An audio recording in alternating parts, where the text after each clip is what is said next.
Pertama sekali saya mengucapkan jutaan terima kasih kepada pihak penganjur Arus Akademi Sdn Bhd yang sudi menjemput saya untuk berkongsi pengalaman berkaitan pelaksanaan kajian tindakan di sekolah saya ni, iaitu di SMK Krathong.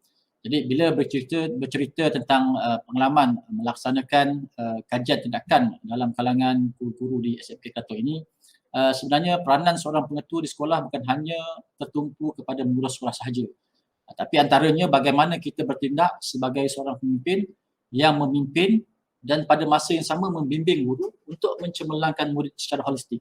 Dan dalam aspek kurikulum, saya percaya kecemerlangan dan kejayaan murid itu hanya boleh dicapai jika kualiti pendidik guru-guru itu berada pada tahap yang cemerlang. Dalam bahasa yang mudahnya, guru yang berkualiti sudah pasti akan menterjemahkan PDP yang berkualiti dan memberi impak yang positif kepada peningkatan prestasi akademik murid secara keseluruhannya. Jadi bagi mewujudkan guru berkualiti ini, sudah pastilah di peringkat sekolah ini kami melaksanakan CPD ataupun ladap sekolah dan memudayakan amalan PLC lah dalam kalangan guru-guru.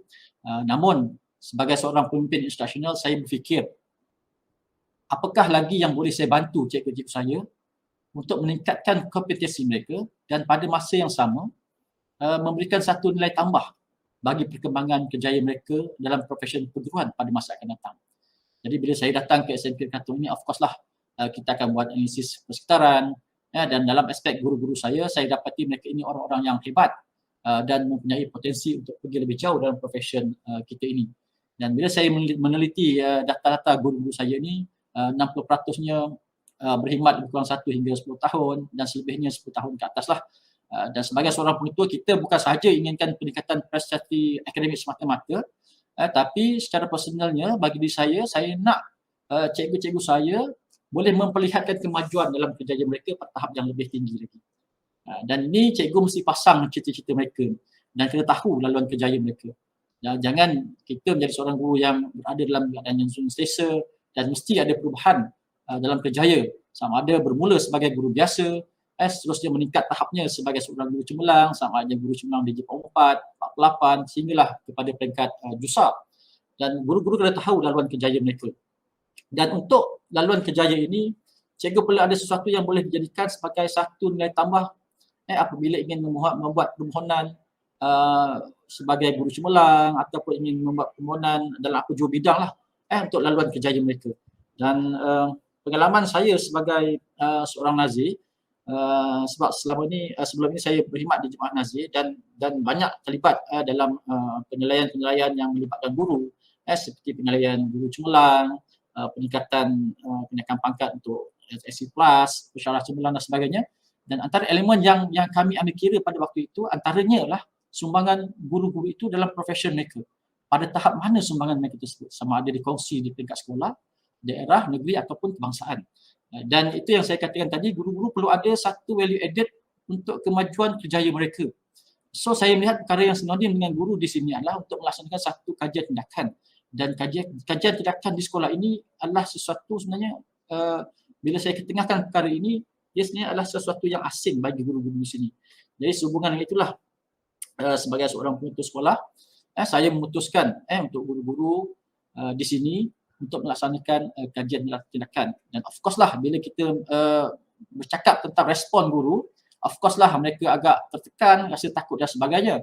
Sebab mereka belum ada pendedahan yang khusus berkaitan dengan kajian tindakan ini. Jadi apa yang saya buat sebenarnya? Jadi ada step-step lah yang saya laksanakan bagi memberikan keyakinan kepada guru-guru untuk melaksanakan kajian tindakan ini sebagai salah satu nilai tambah untuk peningkatan kejayaan mereka. Firstnya ialah saya melakukan pertemuan untuk memberikan pemahaman kepada guru-guru tentang asas kepada pelaksanaan kajian tindakan. Sebenarnya kajian tindakan di SMK Krathong ini bermula pada bulan Jun 2021. Dan namun perancangan dan makluman awal itu telah kita war-warkan seawal bulan Mac ketika sesi persekolahan bersemuka dibenarkan.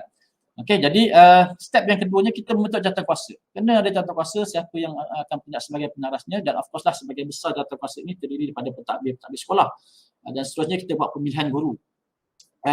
Dan bila kita nak laksanakan kajian tindakan ini, bukan semua guru akan terlibat. Kita memilih guru di mana dalam kalangan mereka ini adalah guru-guru yang kita rasakan berpotensi untuk lebih ke depan dalam kerjaya mereka. Dan semua guru berpotensi, tapi ada beberapa orang guru yang kita lihat boleh kita push untuk pergi ke lebih jauh dalam bidang perguruan. Dan guru-guru ini sebenarnya antara kriterianya kita pilih yang mewakili bidang masing-masing lah, bidang bahasa Melayu, bidang sains, math, bidang watek dan juga bidang kemanusiaan, termasuk juga guru-guru dalam kalangan guru-guru pendidikan khas. Dan step yang seterusnya kita berikan bimbingan. Dan bimbingan ini pada peringkat awalnya saya sendiri yang bagi bimbingan kepada mereka, dan kebetulannya pada bulan Mac tersebut tahun lepas saya telah dipelawa oleh pejabat pendidikan daerah Rumpin untuk terlibat sama dalam kajian tindakan di peringkat daerah, mewakili kumpulan-kumpulan tertentu lah, dan saya sambut cabaran ini. Dan dalam proses tersebut saya mendapat penataran daripada fasilitator yang dilantik oleh PPD, antaranya ialah Cikgu Katirisan Murti dan Cikgu Muhammad Azif dari SMK Paya Rumput. Manakala Cikgu Katirisan ini sekolahnya ialah di SK Bukit Redan, dan dua orang guru inilah yang menjadi fasil kami sebenarnya. Dalam kumpulan kajian tindakan peringkat daerah ni ada seramai lebih kurang, saya ingat saya lebih daripada 30 orang yang terlibat, termasuk ketua saya sendirilah antaranya. Dan kami diberikan penataran bimbingan oleh fasil ini, Cikgu Katirisan, Cikgu Muhammad Azif, dan saya rasa dua orang ini merupakan anak didik Dr. Zailah sendiri sebenarnya. Dan ilmu-ilmu yang saya dapat daripada apa yang disampaikan oleh dua orang cikgu ini, dan saya rasa dua orang cikgu ini cikgu yang hebat. Cikgu Katirisan menang banyak melaksanakan kajian tindakan dan menang pelbagai anugerah. Begitu juga dengan Cikgu Muhammad Azif, seorang guru cemerlang fizik dari SMK Paya Rumput yang banyak menang pelbagai anugerah. Antaranya saya ingat yang pernah diceritakan mendapat sebenarnya RM 7,000 hasil daripada pelaksanaan kajian tindakan beliau itu. Dan saya deliver apa yang saya dapat itu kepada kumpulan guru-guru saya lah yang terlibat dalam kajian tindakan ini. Dan seterusnya kita buat bimbingan yang kedua dari segi pemantapan. Pemantapan ini saya panggil sendiri Cikgu Katirisan ini, fasil di peringkat daerah ini, untuk bagi ladap kepada guru-guru kumpulan guru saya ini, bagi memantapkan lagi pemahaman mereka terhadap pelaksanaan kajian tindakan itu. Dan setelah 2 kali bimbingan, yang pertamanya daripada saya sendiri, yang keduanya daripada fasil di peringkat daerah, barulah bermula pada bulan Jun guru-guru ini melaksanakan kajian tindakan lah. Dan kita sebagai pengetua, saya sentiasa pantau lah dan berhubung dengan 9 orang guru-guru ini, progres mereka. Dan kita terbuka sekiranya mereka ada masalah dan sebagainya, saya bersedialah untuk bantu mereka, dan memang kita bimbing mereka ni, kita tak tinggalkan cikgu-cikgu ni terkotak-kanting begitu saja. Dan akhirnya pada bulan Oktober, alhamdulillah pada bulan Oktober kita telah melaksanakan pembentangan secara maya, diikuti dengan pembinaan artikel, kita edit semula artikel cikgu-cikgu ni, dan pada bulan Disember kita terbitlah di proceeding di peringkat sekolah. Dan endingnya, akhirnya cikgu-cikgu saya yang telah melaksanakan kajian tindakan ini, kita berikan mereka penghargaan dalam bentuk anugerah emas, anugerah perak, anugerah gangsa, seperti mana yang dilaksanakan pembentangan kajian tindakan di peringkat daerah, negeri, kebangsaan, kita buat di sekolah. Kita bagi mereka anugerah-anugerah tersebut. Begitu juga anugerah penulisan abstrak terbaik, pembentangan terbaik kita bagi kepada guru-guru sebagai satu penghargaan kepada mereka lah. Jadi apa yang saya boleh rumuskan di sini lah, kajian tindakan itu sebenarnya cikgu perlu faham bahawa kajian tindakan itu sebenarnya untuk kita memperbaiki amalan PDP kita, dan daripada situlah sudah pasti impaknya akan jatuh pada murid dari segi peningkatan prestasi mereka, dan dia juga pada masa yang sama merupakan satu nilai tambah kepada kita yang boleh kita jadikan sebagai satu sumbangan kita untuk meningkatkan laluan kerjaya kita dalam bidang perguruan. Okey. Jadi seterusnya apabila kita bercakap tentang motivasi warga sekolah untuk melaksanakan kajian tindakan ini, sebenarnya saya melihat guru-guru di SMK Kelantan ni, pada pemerhatian saya lah, apa yang menyebabkan motivasi mereka untuk melaksanakan kajian tindakan ini, walaupun pada peringkat awalnya mereka rasa agak terpaksa, tapi bila setelah diberikan penerangan, pemahaman secara jelas, saya melihat bahawa mereka dah mula rasa agak teruja untuk melaksanakan kajian tindakan ini. Dan uh, dan persepsi negatif itu telah dapat dibuang begitu saja. Dan mereka sangat komit dalam melaksanakan kajian tindakan daripada pemantauan saya. Dan yang keduanya, apa yang memotivasikan cikgu-cikgu saya ini ialah cabaran lah. Cabaran, pada saya cabaran lah sebenarnya. Bila saya minta cikgu saya melaksanakan kajian tindakan dan kebetulan PPD menawarkan saya untuk melaksanakan kajian tindakan, maka saya kata saya sambut cabaran ini supaya saya akan menjadi contoh kepada guru-guru saya dalam proses pelaksanaan kajian tindakan. Dan alhamdulillah, bila saya menyertai kajian tindakan di peringkat daerah ni, saya mendapat pandangan kajian tindakan saya mendapat anugerah emas dan mendapat anugerah kepimpinan terbaik peringkat daerah. Kemudian hasil kajian tindakan saya itu pun saya buat pembentangan di peringkat kebangsaan dalam kolokvium prime anjuran IAB, dan di situ kajian tindakan saya sendiri mendapat kategori penulisan abstrak terbaik.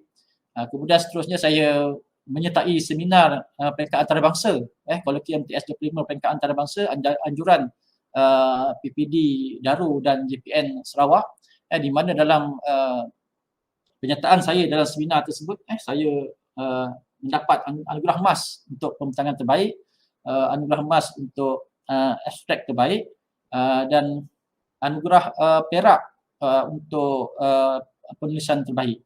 Jadi anugerah-anugerah yang saya sendiri dapat ini sebenarnya satu cabaran lah kepada guru-guru saya. Apabila melihat pengetua pun dapat satu pencapaian yang begitu, jadi ini sebenarnya membuka minda mereka lah. Saya rasa membuka minda mereka untuk menyahut cabaran bagi melaksanakan kajian tindakan itu sendiri. Dan dari segi perubahan lah, penerimaan dan cabaran daripada guru-guru, sebenarnya saya melihat guru-guru saya ni dalam penghasilan kajian tindakan ini, apabila kajian tindakan itu telah dapat diselesaikan, telah dibentang dan kita telah jilidkan dia dalam bentuk prosedur, dia sebenarnya saya melihat satu kebanggaan lah kepada guru-guru saya sebenarnya. Dan mereka sendiri pun rasa berbangga dengan apa yang mereka hasilkan. Dan mereka tak orang kata tak pernah bermimpi pun untuk menghasilkan kajian tindakan, dan akhirnya dapat melaksanakan kajian tindakan. Dan lebih membanggakan apabila dua orang guru saya ni, kajian tindakan mereka ini, mereka menyertai seminar di peringkat antarabangsa, di mana itu di bawah anjuran PPD Seremban pada tahun lepas. Mereka dah berani untuk expose pergi menyertai pembentangan di peringkat antarabangsa. Itu satu perkara yang sangat baguslah dan sangat baik. Dan pada tahun ini pun kita dalam perancangan untuk melaksanakan kajian tindakan seterusnya di peringkat sekolah, dan kali ini kita pilih seramai 12 orang guru untuk melaksanakan, dan mereka ini menyahut cabaran yang telah saya berikan lah, yang telah saya berikan, dan 6 orang secara sukarelanya untuk menyertai kajian tindakan di peringkat daerah. Itu yang saya lihat dari segi cikgu-cikgu saya dah mula nampak apa tu dia punya kesedaran terhadap kepentingan melaksanakan kajian tindakan itu sendiri. Kemudian bercakap tentang pelaksanaan kajian tindakan yang berfokuskan kepada pendidikan keuangan, sebenarnya apabila kita bercerita tentang perkara ini, memang jarang kita jumpa kajian-kajian tindakan yang memberi fokus kepada isu pendidikan keuangan di sekolah sebenarnya. Pada pandangan saya mungkin ada, mungkin tiada kajian tindakan yang melibatkan pendidikan keuangan. Kemungkinannya kerana hal berkaitan pendidikan keuangan ini tidak terdapat dalam silibus mata pelajaran sebelum ini. Dia lebih sekadar sebagai satu sisipan sahaja dalam mata pelajaran yang berkaitan dengan literasi keuangan. Jadi mungkin kurang diberikan perhatian oleh guru-guru untuk melaksanakan kajian tindakan yang berfokuskan kepada pendidikan keuangan. Namun, kalau kita perhatikan bermulanya pelaksanaan KSSR, KSSM ini, jika cikgu-cikgu sedar bahawa pendidikan keuangan itu telah dimasukkan dalam silibus mata pelajaran matematik. Contohnya, matematik tingkatan 3 terdapat topik yang baru, iaitu yang berkaitan dengan matematik pengguna, yang khusus kepada simpanan dan pelaburan, kredit dan hutang, Dan apabila mereka menginjak kepada tingkatan 4, mereka didedahkan tentang pengurusan kewangan, tingkatan 5 berkaitan dengan insurans dan pencukaian. Jadi kebetulannya saya pernah terbaca dalam satu artikel dalam akhbar di mana artikel tersebut menyentuh tentang kesukaran guru-guru untuk mengajar topik matematik pengguna ini kepada murid. Jadi pada pandangan saya, sewajarnya kesukaran itu dijadikan satu peluang untuk guru-guru ini menghasilkan satu intervensi yang boleh menghasilkan satu inovasi yang boleh dijadikan sebagai satu kajian tindakan bagi menyelesaikan isu tersebut dan boleh dikongsi dengan bersama dengan rakan-rakan guru yang lain bagi meningkatkan penguasaan murid dan kesedaran murid terhadap pengurusan kewangan yang baiklah. Itu pandangan saya. Jadi kesimpulannya, sekali lagi lah saya berharap supaya guru-guru di luar sana supaya terlibat sama dalam melaksanakan kajian tindakan, kerana kajian tindakan ini sangat bagus bagi meningkatkan lagi kompetisi kita, memperbaiki lagi amalan PDP kita, dan macam saya katakan tadi, impaknya sudah pastilah akan meningkatkan prestasi murid. Jadi saya sekali lagi berterima kasih kepada pihak Arus Education yang telah mempelawa saya untuk menyertai dan bercerita, berkongsi pengalaman berkaitan pelaksanaan kajian tindakan di SMK Keratong.